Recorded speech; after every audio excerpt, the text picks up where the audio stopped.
इस समय देश में बैसाखी के पर्व की उमंग है। कल देश के अलग अलग हिस्सों में नववर्ष भी मनाया जाएगा। मैं आज जलियांवाला बाग नरसंहार के वीर बलिदानियों को भी श्रद्धांजलि देता हूं। साथियों, देश की विकास यात्रा के इन अहम पड़ावों के बीच भारत 21वीं सदी के सबसे बड़े निर्णयों में से एक निर्णय लेने जा रहा है।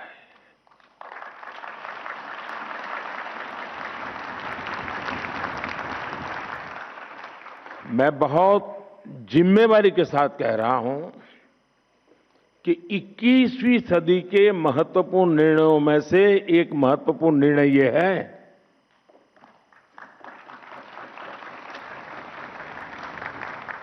ये निर्णय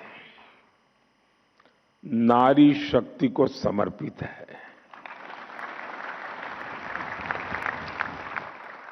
नारी शक्ति वंदन को समर्पित है।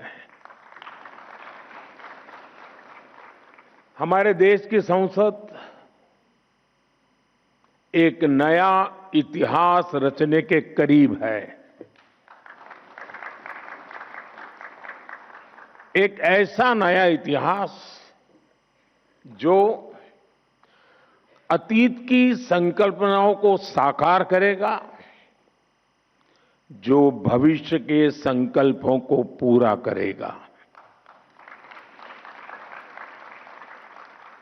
एक ऐसे भारत का संकल्प जो समता मूलक हो, जहां सामाजिक न्याय केवल एक नारा न हो, लेकिन हमारी कार्य संस्कृति का, हमारे वर्क कल्चर का, हमारी निर्णय प्रक्रिया का स्वाभाविक हिस्सा हो।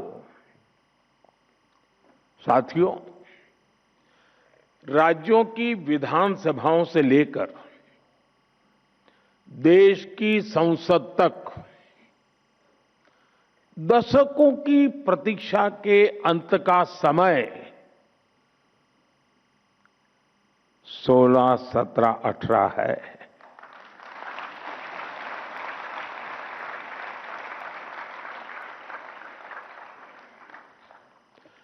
दो 2023 में नई संसद में जो नया भवन निर्माण हुआ, उसमें हमने नारी शक्ति वंदन अधिनियम के रूप में प्रथम कदम उठाया था। वह समय से लागू हो सके, महिलाओं की भागीदारी हमारे लोकतंत्र को मजबूती दे, इसके लिए 16 अप्रैल से संसद के बजट सत्र की विशेष बैठक का आयोजन होने जा रहा है। और उसके पहले आज नारी शक्ति वंदन का ये कार्यक्रम,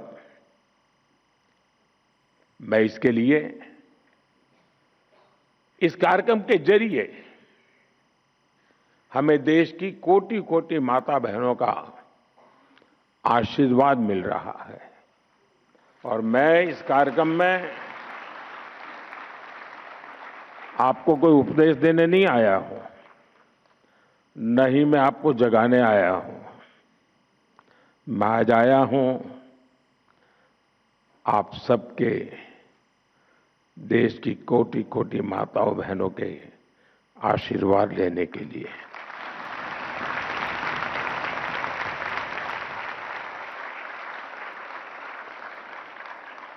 आप सभी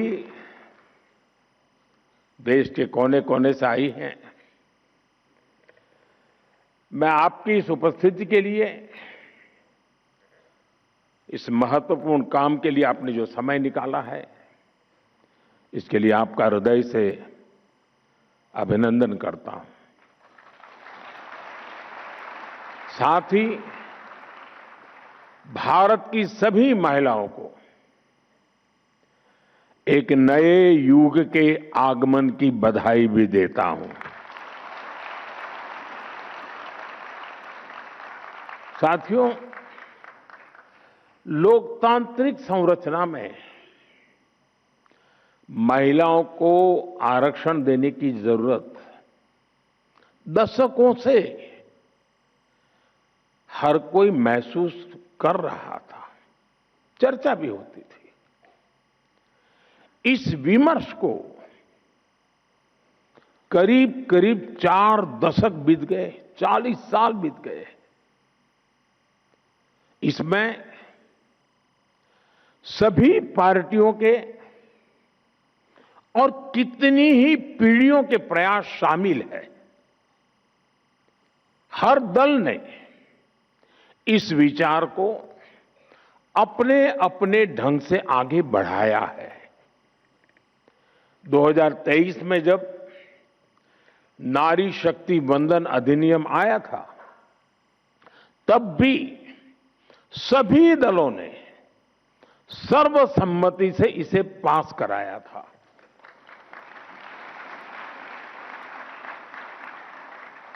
और तब एक सुर में ये बात भी उठी थी कि इसे हर हाल में 2029 तक लागू हो जाना चाहिए। ये बात सबने कही थी। कानून पारित हो लेकिन लागू न हो, ये सदन में किसी को मंजूर नहीं था। और खास करके हमारे विपक्ष के सभी साथियों ने मुखर होकर के इस बात पर जोर डाला था कि 2029 में ये लागू होना चाहिए।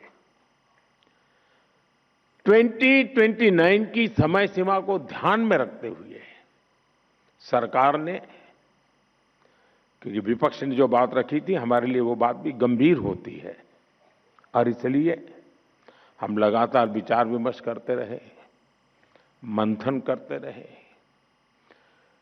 नए नए रास्ते खोजते रहे। संविधान की जिनको ज्यादा अध्ययन है ऐसे लोगों की भी सलाह ली, और 16 अप्रैल से संसद में इस पर व्यापक चर्चा भी होने जा रही है। साथियों, हमारा प्रयास है और हमारी प्राथमिकता भी है, इस बार भी ये काम संवाद, सहयोग और सहभागिता से हो। और मुझे पूरा विश्वास है कि जिस प्रकार से इस अधिनियम को पारित किया गया था और संसद का, सदन का गौरव बढ़ा था, इस बार भी सबके सामूहिक प्रयास से संसद की गरिमा और नई ऊंचाइयों को छुएगी।